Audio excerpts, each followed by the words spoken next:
You like our guys' smiles? We like yours too. Hey, welcome back to Sports Junkies. Josh Bryan here. Hey, before we get to anything, our show, again, unofficially sponsored by his broken can of Mountain Dew. So, let's recap real quick before we get started. Go for it. So obviously we had what I like to call touch topics or hot topics, if you will. Touchables. Yes. UFL Masters and WrestleMania 42. Okay. And then we went for the NBA playoffs, which that was a good conversation. I love that. And the MLB ended up turning out to be a really good conversation. We played who's hot, who's not. No hots, though. That was not really a hot other than the Dodgers, but that's kind of no surprise. Okay. For the first time in this man's segment, he actually has good news. The Crew won a game. Don't spoil it. Well, anyway, that's part of the good news. Crew 2 news, and around the MLS with my boy Josh. Josh, segment's all yours. Have fun. All right, we're gonna rewind back to the good news. Yeah, don't get to the bad news yet. This is where the Crew finally got a win in Atlanta, no less. You know, we talked about that, about playing on that freaking turf. You know what's surprising? Believe it or not, On the turf. I did watch this game. They actually have changed it to grass for the World Cup already. That's right. They're playing at Atlanta for the World Cup, ain't they? Mm-hmm. So they actually changed it from the stinking turf to the grass, Which is good. That was good news for all players anyway. For sure. Anyway, the Crew won 3-1. So the offense came to life. I can't wait to tell this guy about the end because this game had sparks. I want to say one thing. The offense come to life. Okay, go ahead. All right. Obviously, it was a 0-0 game at halftime, so we'll just get that out of the way. In the first half. So you got the boring part out of the way. Yeah. The boring part was first half. Mm-hmm. Second half, 3 minutes in, Wessam Abu Ali at the 48th minute scored. That guy's getting hot. He's getting hot. Oh my God, dude. 5 minutes later, I tell you, Wessam Abu Ali scored again, but you texted me this, but I was sleeping. I texted him this because I was passed out. I was so stoked about this and how he scored. Josh was very stoked about this guy. The way he scored his second goal, he was just outside. Like 16, 18 yards. He was outside the 16-yard box, as they say. Which, yeah. He took one touch, turned around, roped the ball into the upper right-hand corner like it was nothing. It was a world-class goal, honestly. And I immediately texted him, even though he was probably sleeping. I was sleeping. I said it literally was a Cucho-like goal. You did text me that. And it was. It was fantastic. Abu Ali had a game. And of course, 7 minutes later, our defense decided to just give up a goal. They always give up a stupid goal every game. They're bound to do it. They're bound to do it every single game, and they did it this game. Now, what I did not expect was 1 minute later, Max Arfston. He's going to represent the U.S. men's national team in the World Cup. Is he? He is. Nice. As a forward. He will be a forward. Nice. He scored 1 minute later on I'm trying to remember who lobbed it in. Was somebody lobbed the ball into him on a soccer, as they call this, like the curve shot or I don't know, lob shot. Okay. Somebody lobbed it to the far post of the goal, and he just slid right in there. Boop, right in. Beautiful, nice. Beautiful. So obviously, again, Crew won 3-1. That was the final margin. That's good. Some of the stats, I will definitely touch on this. Absolutely. Atlanta actually had more possession. Which is surprising. 55-44. Ooh. We had more shots, 17-8. We had more shots on target, 7-4. Total passes, they had more total passes. Their passing accuracy was a little bit higher. We had 4 more corners than they did, 8-4. Okay. Let's see. This is actually another stat that surprised me. Both teams fouled equally. 9-9. Wow. 9 on each side. But That's not bad. Atlanta had 2 yellow cards to our 1. Ooh, nice. That's discipline. That does not touch on the spicy part. Towards the end of the game, it was an extra time. Crew player got fouled. I mean, it was quite obvious. Nobody can, really dispute this. Right. But anyway, what happened after that crew player got fouled was, the only way to describe it is extracurricular shoving. Okay. On the sideline. Okay. Atlanta's coach got the red. I think it was the coaches got into it too with each other, is what happened also. Oh, boy. Atlanta's coach got the red card and was sent off. He was ejected. Columbus's coach got a yellow card. Oh, boy. And I think it was, I can't remember who it was, but one of the Columbus players got a yellow card. Oh, jeez. And that's why that was the only yellow card of the game. But, Spicy. yeah. I think it was Zawatsky, actually, but he's a captain. I bet you the ref had a deck of cards in his hand and start throwing. I'm just being a dick at this point now. So thankfully, the game actually finished without any other incidents. Bad. Besides for a red card, which is hilarious. Yeah, I mean, I tell you, that's hilarious. Apparently, those teams don't like each other that much. Either that, or the coaches really don't like each other that much. I'm starting to think it's the coaching, but go ahead. But yeah, so that game ended 3-1. We finally won a game. It felt long time coming. Long time coming. Felt like you want a playoff game. The offense came to life in the second half. Felt like you want a playoff game, huh? It sure felt like it. Yeah, right. Wasim Abu Ali. This is the part that kills me. I think I sent you this too, and I actually got to find this again. But I will say this: that game demonstrated that they were showing the signs on offense that we've expected to see for quite some time now. Yes. Attacking, attack-minded, pressing defense, forcing turnovers. They didn't obviously they didn't outpossess Atlanta, which is... That's okay, though. You can live with it. It's a little unusual. You can live with that. You can live with that. You know what I'm saying? You can live with that. I know I sent you this picture. You did send me a picture. Oh, that was the DUI. Mm-hmm. That was good. Oh, maybe it was this one. No, I don't think it was this one. Oh, that was you doing the split screen. Yes. Had to say something about the split screen, dude. Had to. I mean, why not? What did I do? Oh, yeah. Well, anyway, okay. So what I was trying to get at. Through his first 11 games, I believe, with the Crew, Abu Ali has had 10 You sent that to me. Yeah, I got that picture. And the only other 2 players in Crew history to have at least 10 goal contributions in their first 11 games, Brian McBride and Cucho Hernandez. That's why you're pointing at him like Cucho. Exactly. So I was excited to see that number. Which is good. Up. It was good for him.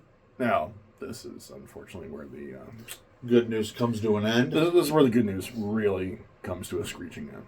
The following week, we played the worst team in MLS, and I mean the worst team, period. By far. They are literally by far the worst team.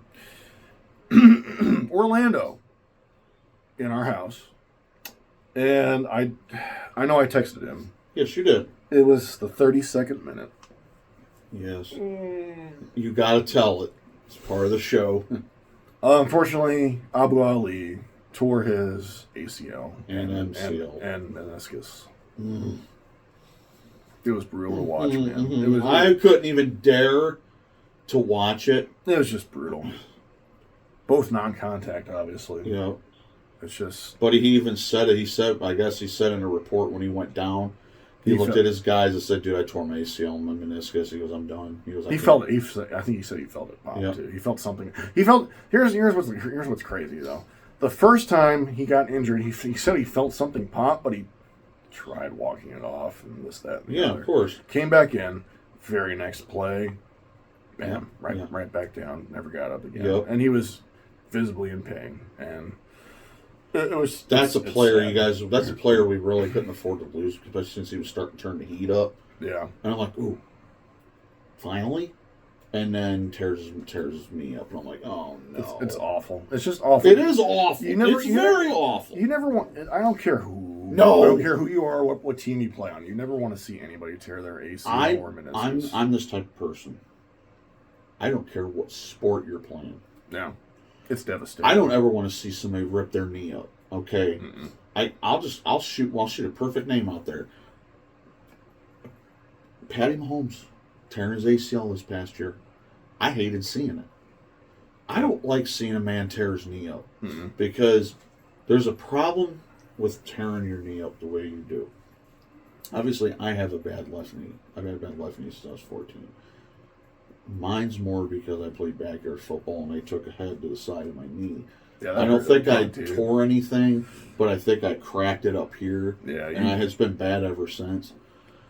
When you tear a ligament, you don't necessarily feel it right away. You'll hear the pop, but that doesn't necessarily mean it's anything. Right. But then when you get that X or the MRI done, X-ray done, and it's just like, oh man.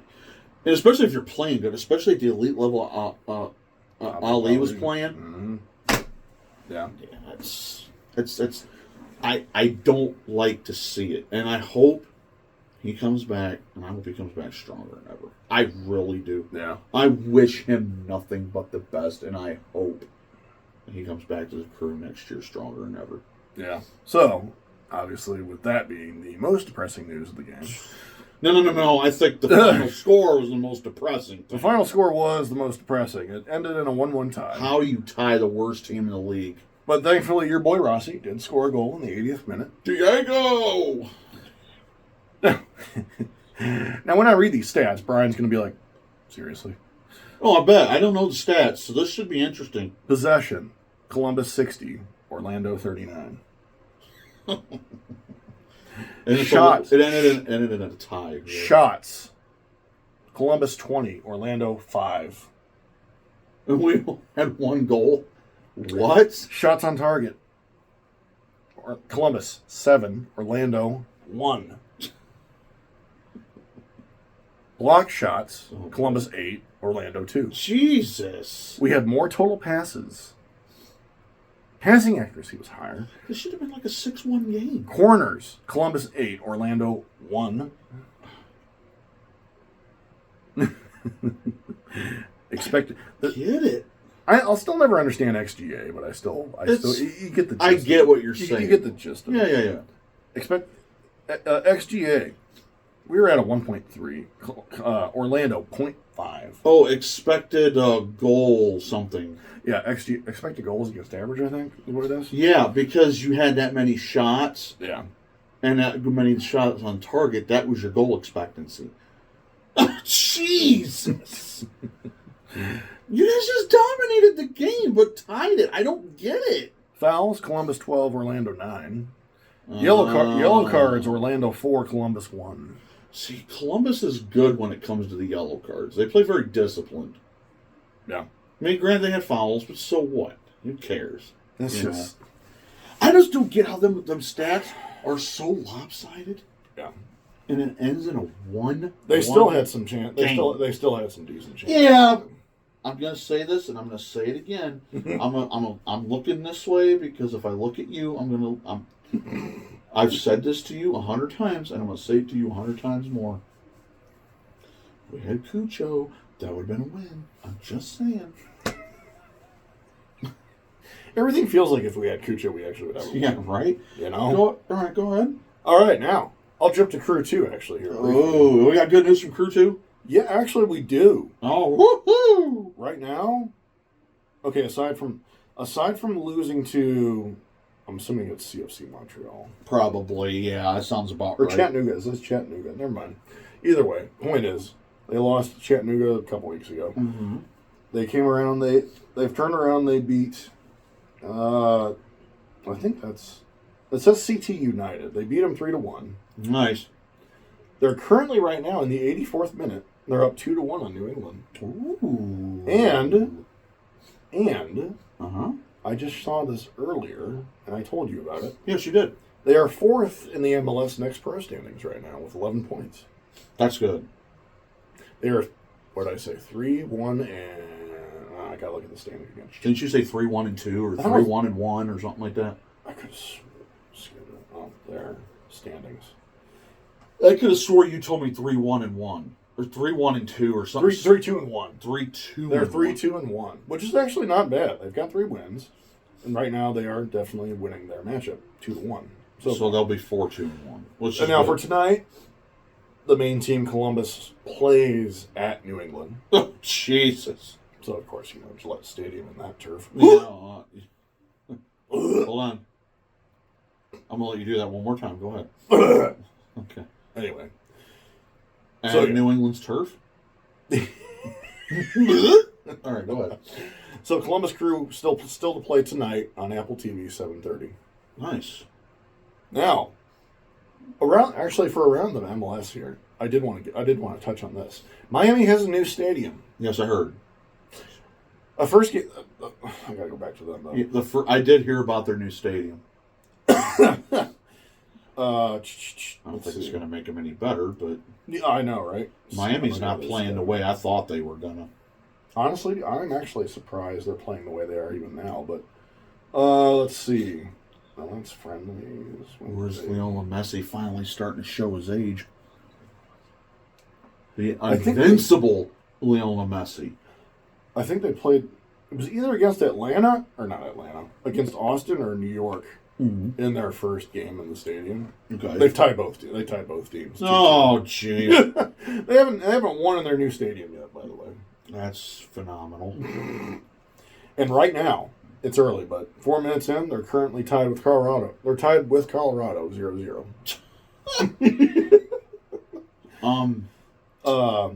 Let me think here. Update on our FC Cincinnati rivals. Oh yeah, you know what? Was it last week? I think it was last week. Mm-hmm. Denke got a red card. Oh! Yeah. Huh? Yeah, I'm pretty sure it was last week. Denke got a red card. And he's definitely not playing in tonight's game because you get a red card, you're automatically suspended for the next game. Wow, he got a red card? Wow. Oh. Mm-hmm. I'm going to double check just to make sure. Sure, absolutely. But they played... Yeah, it was against Toronto. They tied Toronto. It's been a rough go the last 2 games for our rivals, to say the least. They lost to Red Bull New York 4-2. Oh boy! Then they tied Toronto 1-1. How they tie Toronto? Oh, jeez. Yeah, and I got it right here. Toronto scored on an own goal. That's hilarious. That's why they tied Toronto. That's even worse. Denke got his red card in the 71st minute. Oh, that's even worse. Oh, that means that game had probably 20-some minutes to go. Oh. Yeah. Toronto was winning, actually, 1-0 up until the 90+2 minute. The stoppage time, 90+2, when Boma... I can't even... That's fine. We're not a professional show here, folks. Yeah, we're not going to try and say his name, but he tied the game at stoppage time +2. So they got lucky and came away with a point. Something I being down a man. Something I like you to do while you're doing all this. Give us an update on the current table. Yes. Standing table. I will do that, actually. You don't have to go through... every single soul, but update us on Cincinnati. Who's leading it? Yeah. All right. Obviously Nashville. Nashville, top of the table. Nashville's been on top all year. They have 16 points. They're 5-1-1. My God, is Nashville good this year? Another surprise team, Chicago. Okay, Chicago was one of the worst teams last year. They were 13. They did make the playoffs though. They did make the playoffs, but they weren't that great. They were. 9 or 10. Wow! They're 4-2-1 right now. Third place, Miami. How's Miami in third place? They don't seem like they're playing that good. 3-1-3. So they have 3 draws. Ouch. Yep. Just like the Crew. But they only have 1 loss. Mm-hmm. That's where it's getting them. Okay. Yep. Toronto 12 points in 4th place. They're 3-2-3. A lot of draws. I'm noticing a lot of draws. I know, right? Now, here's a log jam for 5th. NYC, Charlotte, and New York Red Bulls. Oh, boy. They all have 11 points. NYCFC and Charlotte are both 3-2-2. And the Red Bulls are 3-3-2. New England, who we play tonight, has 9 points. They're in 8th place. Okay. DC at 7. Unfortunately, Cincinnati has 7 also in 10th place. Cincinnati is actually 2-4-1. Ouch. I mean, I don't feel so bad now, I guess. Yeah. And right now, we're tied with Montreal with 6 points in 12th place. At the bottom? Towards the bottom. 1-3-3. Hold on, wait a minute. Here, I'll do this. Yeah. Do my thing, please. Go ahead and finish that table, and then I'll... Yeah, honestly, here's the bottom of the bottom, though. Atlanta, Orlando, Philly. Last year's Shield winners. Philadelphia. Wasn't Philadelphia, like, second place last year? No, they were the Shield winners last year. Oh, my God. Yeah, they were in first place. They only have 3 points. They're 1-6-0.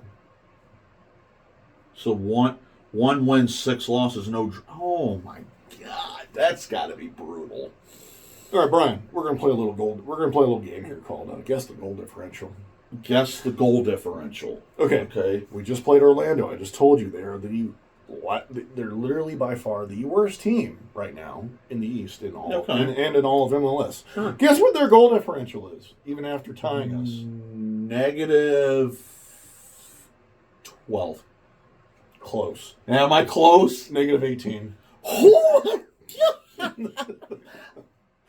They've only scored 6 goals and they've given up 24. Ow. That's what I'm going to say. Ow. That's like ripping a Band-Aid.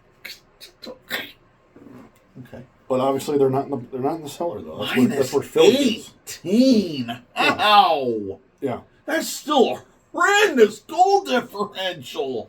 Oh, it was even funnier. Our rivals. Guess what their goal differential is? So I'm going to say it's negative. It is. Okay, it is negative.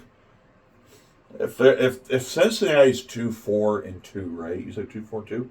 2-4-1. 2-4-1. So they're 2-4-1, which means they definitely have a negative goal differential. I'm going to say they're probably at least -10. Close, a little over. -6. That's not horrid. See, -6 ain't bad. I'm good. I'm splitting the difference. Yeah. I'm splitting the difference. And Cincinnati usually has let's be honest, they usually have a solid defense. Yeah. And obviously when Denke's not getting red cards, they usually have a decent offense. Ladies and gentlemen, if I had a red card, I'd be flashing it right now just because. Right. Now, despite the Crew's tie with Orlando, guess their goal differential. I want to say they're 1-3-3. They're probably they've got to be negative, but probably not by much. I'm going to say -3. Also, again, very close. -1. That's really good. Yeah.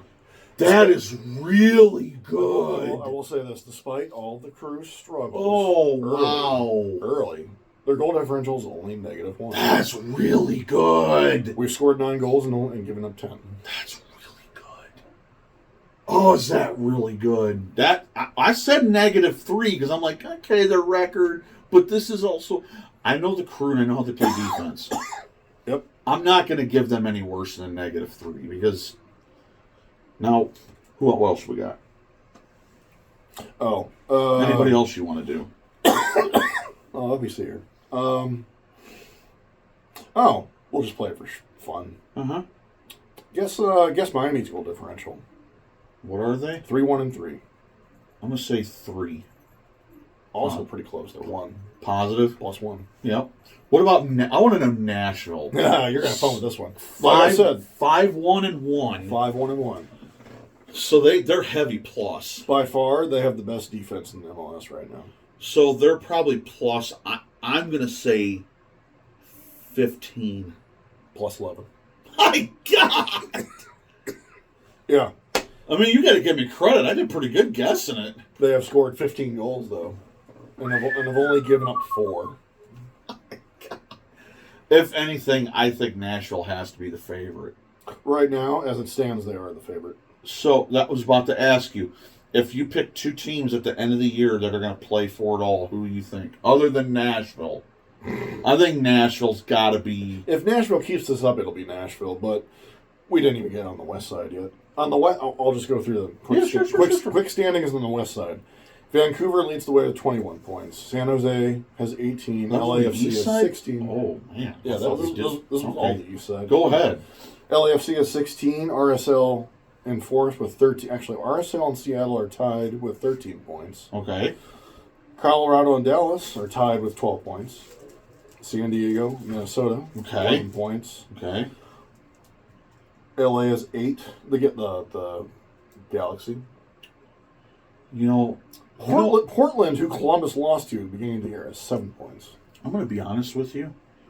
I remember, and I'm going to take you back to the days when the LA Galaxy were winning championships. Well, yeah, because they had David Beckham and Donovan. That's where I remember the LA Galaxy. Yeah, unfortunately. Okay, not for me. Yeah. I loved watching Landon Donovan. Yeah, okay, I did too. I'm still pissed. I'm still pissed he was left off the 2014 World Cup. That did piss me off. I will give you that because I think he should have been on the 2014 World Cup. It would have been his last one. I still, and of course, the United States didn't even make the 2018 World Cup. That was an embarrassment. I personally think they could have. Personally, my opinion. I think Landon Donovan had more in him. I think he did too. I think he had one more good run in him, and that's why I was pissed off at the 2014. Right. Anyway, the seller team so far of the Western Conference, SKC at 4 points. Oh my God! So when we talk about MLS teams, the funny part that I was thinking about, the funny thing I was thinking about with these MLS teams was, you talked about, Nashville being the heavy favorite. Who do you think the heavy favorite is out west? Vancouver. You think it's Vancouver? I'm going to tell you why, after you guys try and guess their goal differential. Vancouver's goal differential? They're 7-1-0 right now. Oh, they got to have a plus 20. At least. Also very close. 18. They've scored 22 goals so far, and they've given up 4. That's my God, dude. That's crazy. So yeah, if I had to just right now as it stands, looking down the road here, okay. If I had to pick the MLS Cup matchup, just the matchup, okay. Depends on how the playoffs pan out, but right now, if I had to pick the MLS Cup matchup right now, it would be Vancouver and Nashville. You said Vancouver, Nashville. Yes. Hi guys, I'm still here. So that would be your heavy favorites. Would be Vancouver, Nashville. As it stands right now. As it stands, obviously, we still have it's a long season, a summer break to get through, World Cup. Obviously, when World you Cup. talk about MLS season, it's long. It's a long season. It's like 30-something games. That could change. They could change. Well, I'll tell you right now, the way Nashville's playing, yeah, I don't know who's going to catch them. we lost to Nashville at home 1-0 also, so they're definitely tough. Right. Anything else you got, bud? That's all I get out on the Crew 2 news and Crew News and around the MLS. Nice, dude. Well played. You had a good segment on that one. That's what I like there. I enjoyed that segment. Good. I enjoyed that segment minus the Abu Ali news, unfortunately. So. Unfortunately, we always get bad news regardless of how it plays out, right? Yeah. Well, now it's your turn to take us to NASCAR. Which this week I actually have it a lot shorter than normal because 2 weeks ago was Easter, so we did not have a race. All we had was last weekend's race, which was at the same time the Masters one. Usually I will watch the NASCAR race. So unfortunately I did not get to watch the Bristol race because I was too busy watching the Masters. I'm sorry, but the Masters sucked me in. But I do have Bristol stuff up here. I did hear some stuff about Bristol. So I'm just going to get right into it. first time, you know all the top fives he's had this year. Ty Gibbs gets his first NASCAR Cup Series win. Look at that. Of his career. He wins it in overtime. Okay, he did not lead. He only led 25 laps. That's it. Okay? So he led 25 laps. I'll get to some of the other statistics here in a minute. So total race time was 3 hours and a minute. Typical Bristol race. Average speed of the race was really actually fast for Bristol. It was almost 90 miles an hour. That's fast for Bristol. Yeah, given that oval. 12 lead changes, 9 cautions for 72 laps. Fastest lap was 15.6 seconds. Wow. Margin of victory was 5/10,000ths of a second. Okay? So let's get it, let's break it down a little bit. Let's break this down. So obviously, like I said, I did not get a chance to watch this. So Blaney had the fastest lap at 15.55 seconds. Wow. Blaney led 190 laps out of 505. That wasn't even the most. Right. Your most laps came from the eventual third place guy, Kyle Larson, who led 284. Damn. Okay, out of 500. And then that looks like that is pretty much it. Yeah. It was Larson, Blaney, and Gibbs. Those are the only guys that led any laps in that race. Okay? So I'm going to take you down. So this is nice to have the tablet instead of writing stuff down. I'm going to take you down your top 10. So there's some names in this top 10 that have not been here before. A couple of them, actually. Obviously, you know about Ty Gibbs and all the top fives that he's had this year. Finally gets a win. Blaney gets in second. Larson third. Reddick gets another top 5. Briscoe gets a top 5. Nice. That one's huge. Todd Gilliland, who started 35th, finished 6th. Wow. Right. That's a victory for him himself. So I'll go back to the top. I'm actually going to do this a little different. I'll tell you where they started and then where they finished. So obviously Ty Gibbs won the race, started 5th. Blaney had the pole, finished 2nd. Well, Kyle Larson started 8th and finished 3rd. Reddick started 2nd, finished 4th. Briscoe, 3rd, finished 5th. This is where it gets huge, is right here. Todd Gilliland started 35th, finished 6th. Joey Logano started 20th, finished 7th. Ryan Preece, another name we don't hear a lot about, started 17th, finished 8th. Okay. Denny Hamlin started 11th, finished 9th. Carson Hocevar, 505 laps, started where he finished, 10th place. Okay. So we'll go down here a little bit and get you some other names. Bubba Wallace started 12th, finished 11th. Brad Keselowski, 21st, finished 14th. That's pretty good. Austin Cindric was a down. 9th, finished 16th. Ooh. Yeah. We got some ones down here that I'll get to here. Ross Chastain started 6th, finished 20th. Riley Hurst started 4th, but finished 21st. Chase Elliott had a 22nd place finish. Let's see here. Do we got any other big ones that we need to worry about? Alex Bowman crashed in the race. Started 27th, finished last. Chad Fincham started 37th, finished 36th. He crashed in the race as well. That was pretty much it. I mean, those are some of your big movers. But it's really up here in the top 10 is where the movers really were. But congratulations to Ty Gibbs. Yeah. Congratulations to Ty Gibbs. What a race for him. Now let's get into this weekend. This weekend, okay, is the final race televised on Fox. Okay. Nice. So this is obviously today. They had the Arca Menards series at 12:30, and then they have practice qualifying at 4 and 5:10 for the Cup Series. But we'll go to what matters, and that's tomorrow. The Advent Health 400 from Kansas Speedway it's a 2 p.m. race tomorrow.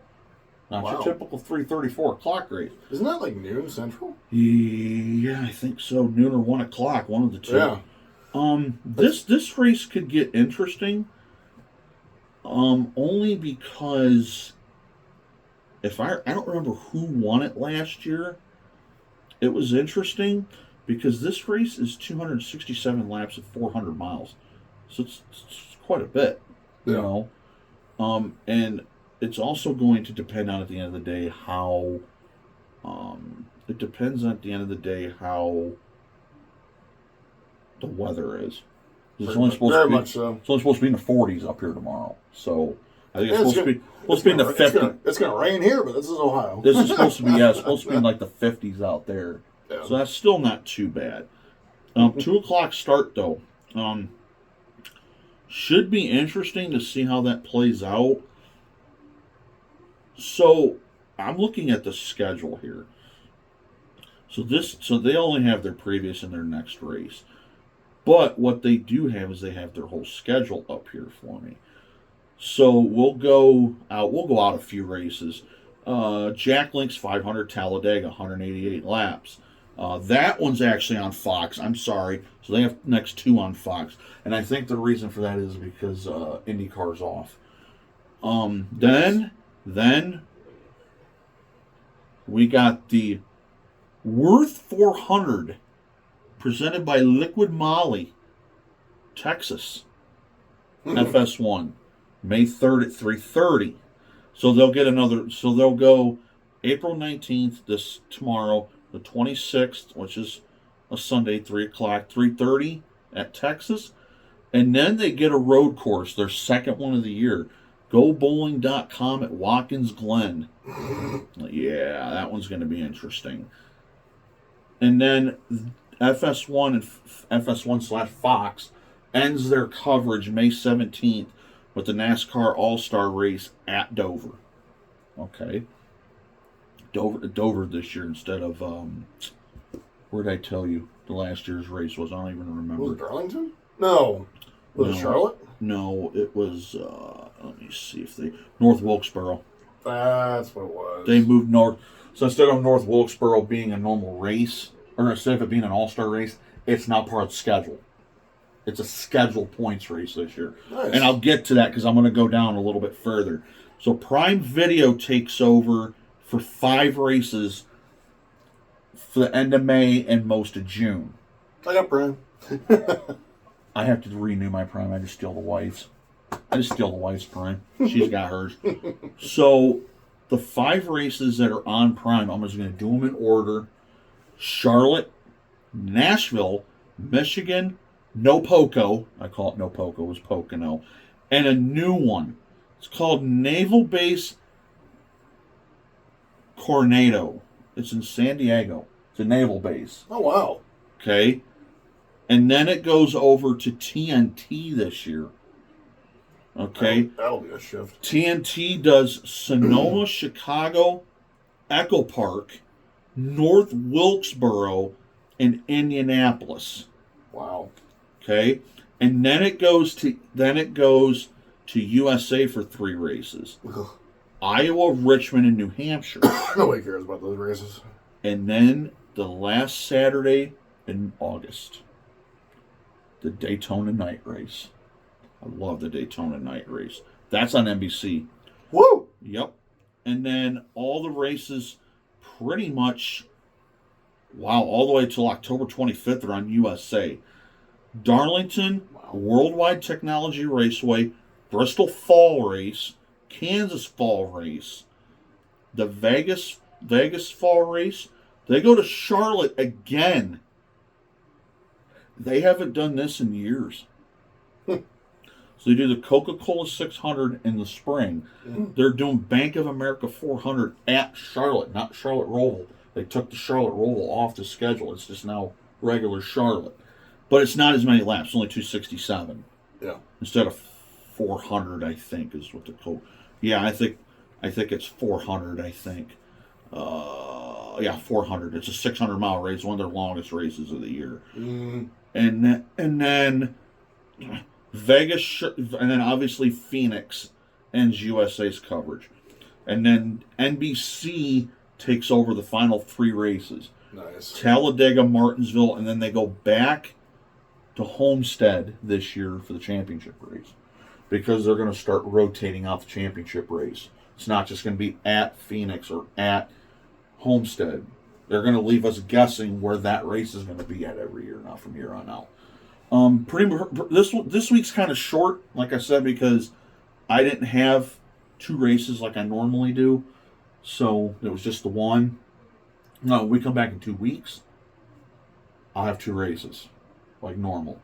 And then I'll get you going for the rest of the season. That is pretty much it for that part of it. So now, Josh, we're going to take our last break. And when we come back, the fun stuff. We get to do the funnest part of our show. No, I'm not going to tell you. You got to come back for it. Just in case there's any of you asking. All right? We'll be right back. It's Sports Junkies.